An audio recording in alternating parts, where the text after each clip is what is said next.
Sea que apenas vas a empezar tu camino como inversionista, o ya lo empezaste pero te preguntas si los pasos que has tomado hasta el momento son los correctos, en este video te voy a compartir cómo deberías invertir correctamente tus primeros 10,000 pesos, tus primeros 100,000 pesos y tu primer millón de pesos. Empecemos hablando de cómo es que debes invertir entre tu primer peso y tus primeros 10,000 pesos.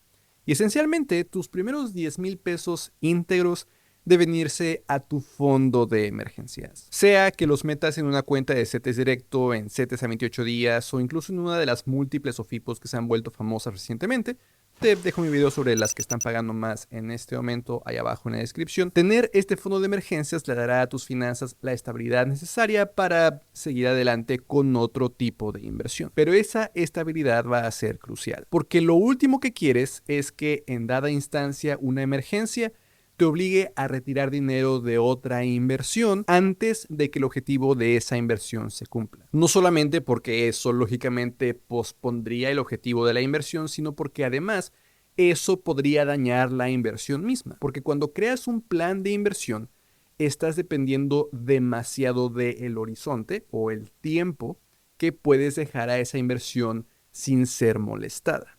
Si entonces molestas a esa inversión antes de tiempo, no solamente de nuevo pospones tu objetivo, sino que podrías dañar tu inversión, tener pérdidas que no hubieras tenido si hubieras tenido un fondo de emergencias del que depender. Además, en esta primera etapa de juntar tus primeros 10,000 pesos, va a ser también muy importante empezar a construir el hábito del ahorro, de estar cada quincena o cada mes transfiriendo a esa cuenta de CETES o de una SOFIPO que tú hayas creado. Y lo que no quieres mientras tú apenas estás construyendo este hábito es preocuparte por las bajadas en el valor de tu inversión, preocuparte por si deberías esperarte a que se recupere o preocuparte de que ahora está más caro de lo que estaba las siguientes semanas, si quizás deberías esperar a que más bien baje un poco. Todo esto es algo a lo que te enfrentarías en otro tipo de inversiones, pero cuando apenas estás construyendo tu hábito, es mejor simplemente destinar a CETES, a SOFIPOS, que son inversiones completamente seguras de las que no te tienes que preocupar por la variación en su precio y solamente enfocarte en ahorrar todas las quincenas o todos los meses, como tú te acomodes. Al mismo tiempo, la enorme ventaja de crear este fondo de emergencias, más allá de la estabilidad que da tus finanzas, psicológicamente te empieza a demostrar, te demuestras a ti que puedes ahorrar dinero. Para muchas personas quizás estos primeros 10,000 pesos serán los primeros que ahorran en toda su vida y quizás siempre estaban en ceros, viviendo quincena tras quincena o peor, endeudándose con tarjetas de crédito.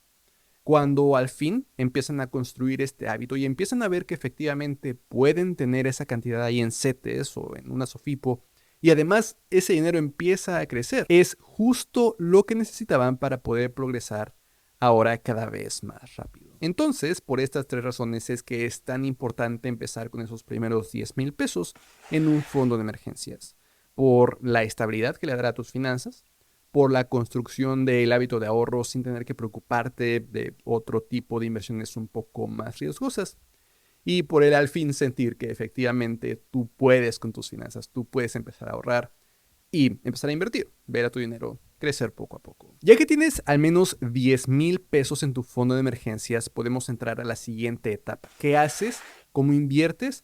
A partir de 10,000 a 100,000 o quizás por ahí de 200,000 pesos. Ojo, tu fondo de emergencias no está completo aún. Tu fondo de emergencias debería de seguir creciendo hasta que tenga por ahí de al menos 3 meses de tus gastos. Si gastas 10,000 al mes, eso significará tener 30,000. Pero ya que tienes los primeros 10,000, puedes ahora sí empezar a voltear a ver a otro tipo de inversión. Y la mejor inversión que puedes hacer después de estos primeros 10,000 pesos es pagar tus deudas.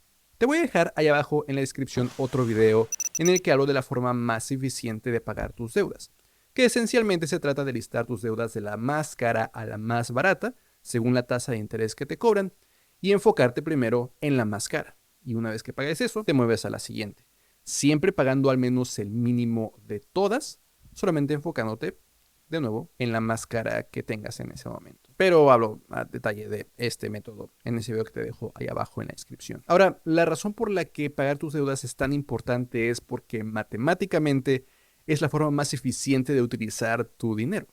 porque las deudas que tienes, sean tarjetas de crédito, créditos personales o créditos de automóvil, normalmente la enorme mayoría del tiempo te estarán cobrando muchísimo más interés del que podrías generar con otras inversiones, llámese CETES o SOFIPOS o incluso acciones, que las acciones tienden a generar más rendimiento que estas opciones más seguras que vimos cuando se trata de un fondo de emergencias.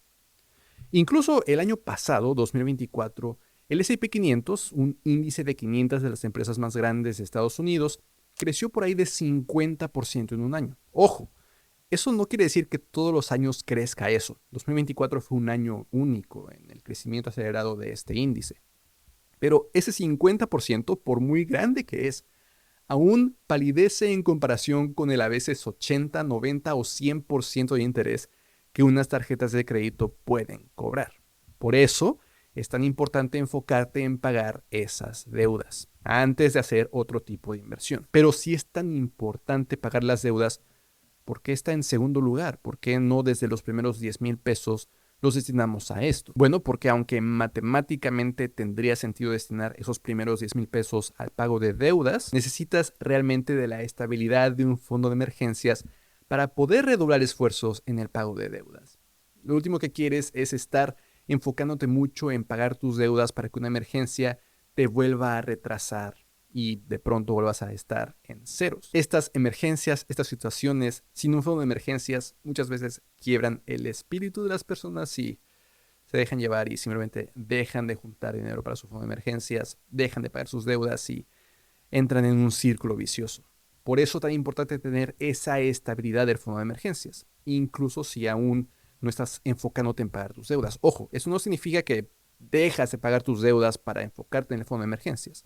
Debes de seguir pagando tus deudas, quizás como lo estás haciendo en este momento. Pero una vez que tengas esos 10,000 pesos en tu fondo de emergencias, es momento de redoblar esfuerzos en el pago de tus deudas, ya con la estabilidad del fondo de emergencias, que en caso de una emergencia puedes utilizar ese dinero que está ahí y no tener que endeudarte de nuevo, no tener que volver a dar el tarjetazo y entrar en ese círculo vicioso de deudas interminables. Ahora, yo no sé cuánto debes. Este video lo verá más de una persona, entonces incluso si supiera cuánto debe una, no podría generalizar. No sé para ti hasta qué momento esta segunda etapa termine, de tus primeros 10,000 pesos en el fondo de emergencias hasta que estés libre de deudas. Pero sea cual sea ese monto, escríbelo en este momento. O sea que debas 10,000 pesos o 15,000 pesos o 300,000 pesos.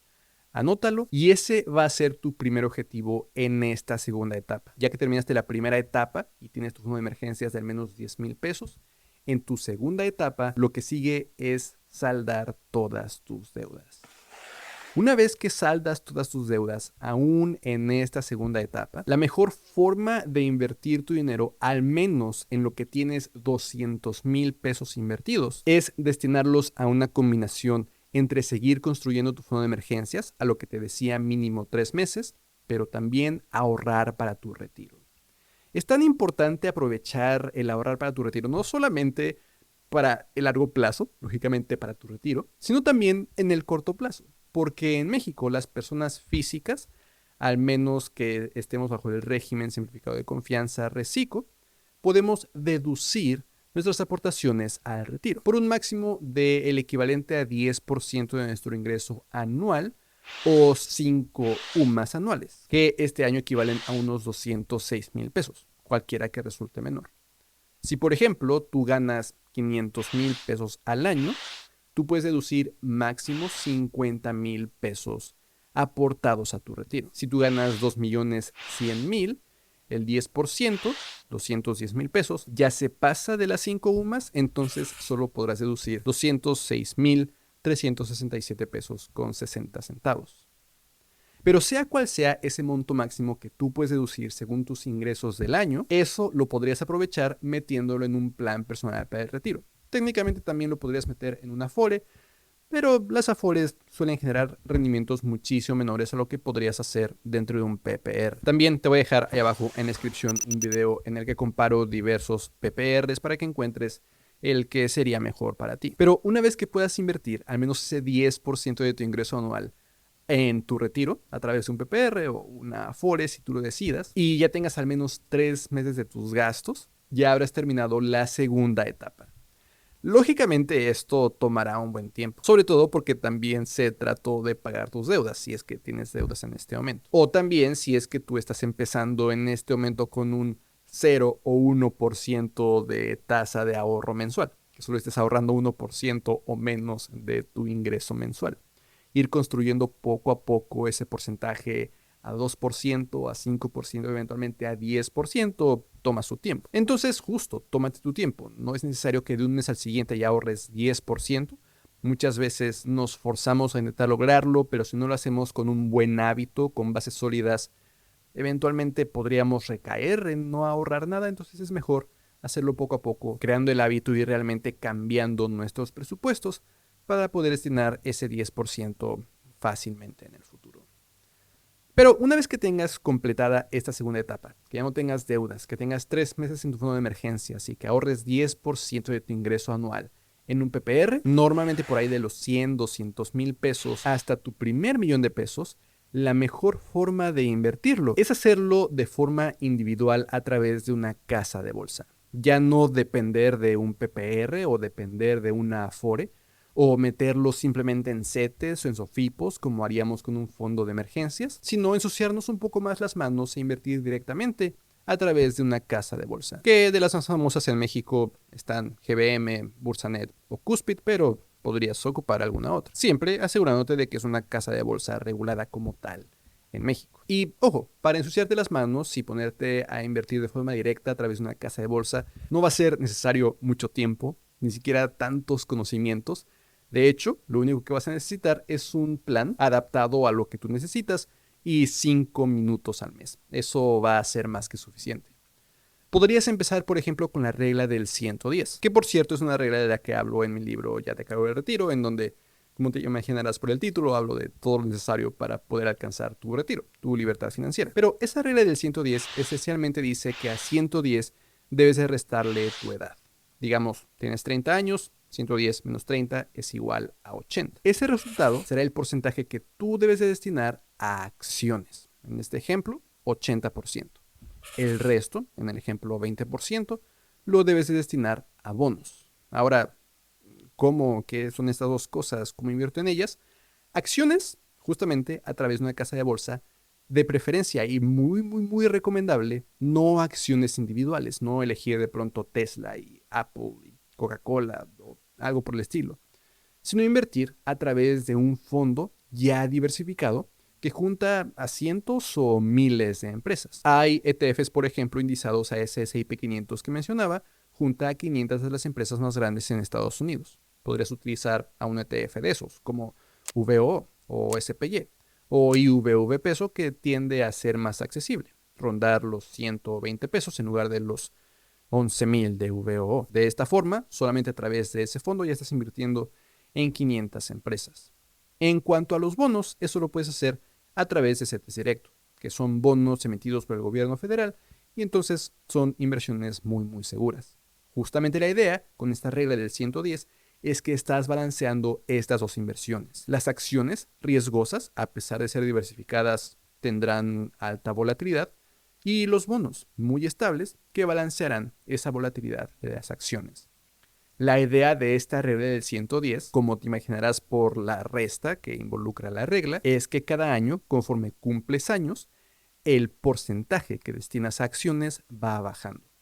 Ya que tengas 31, por ejemplo, en lugar de 80-20 tendrá que ser 79-21. Cuando tengas 35, 75-25.